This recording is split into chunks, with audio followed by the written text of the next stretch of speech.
Hello again, and welcome to another Dryden Theater Recommends video. I am Jared Case, curator of film exhibitions at the Dryden Theater and the George Eastman Museum.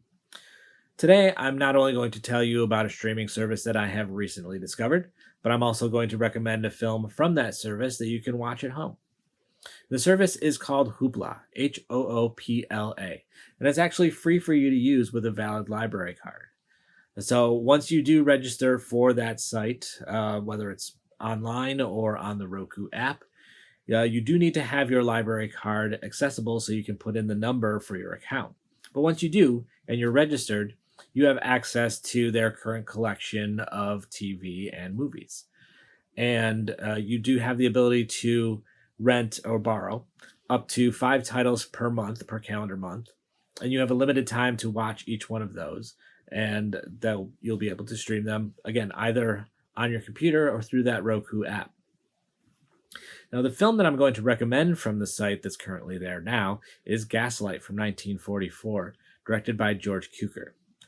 Obviously, it's important in Hollywood history in that it is one of the earlier films, just as we're getting towards the end of the World War II period, dealing with the ideas of Freud and psychoanalysis in terms of character development.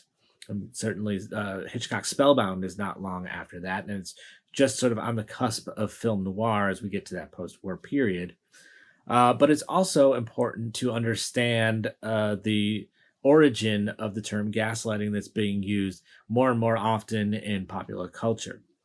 So that comes from the plot of the film, which follows a young woman named Paula, played by Ingrid Bergman, who's returning to her family home in London a few years after the murder of her aunt. She believes that she will be able to handle the stress and the memories of her aunt and her violent end moving back into the house because of the love of her new husband, played by Charles Boyer.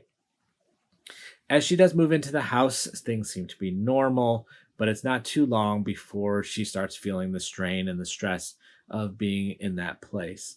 Things start to happen. The gaslight itself goes down and goes back up, and other people don't seem to notice. There's knocking in the attic that no one else seems to hear. And her husband assures her that there is nothing wrong, that these things are all in her head. We soon come to realize that her husband has some sort of nefarious purpose behind this, and that he is purposefully trying to get her to think that she's losing her mind. Now, we're not sure exactly what that is until we get towards the end of the film, but this is where the gaslighting comes in. This is where the term is used for people who are giving you misinformation and then telling you that this misinformation is true to the point where you start to believe or at least question yourself about that misinformation. So this is what gaslighting is. It's important to go back and watch it to understand that, but luckily it's also a really good film on top of that. As I said, it's on the cusp of that sort of large series of film noir that come out post-war, but it uses many of the same lighting techniques to enhance the feeling of Paula's distress.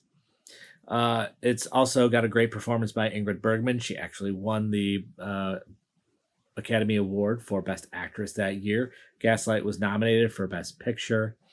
Charles Boyer is great, as well as the handsome Joseph Cotton, who is the one American outside the house that seems to believe that everything that Paula sees is actually true, or tends to believe her against her better judgment. Angela Lansbury is great in a small role as a Cockney houseworker who is in on the plot with Charles Boyer. And the ending is not only revelatory, but very satisfying as well. A wonderful black and white film from George Cukor, 1945. It's Gaslight. And I recommend that you go see it on Hoopla. Register for the site, explore what other titles that they have, and enjoy another streaming site that you can see for free.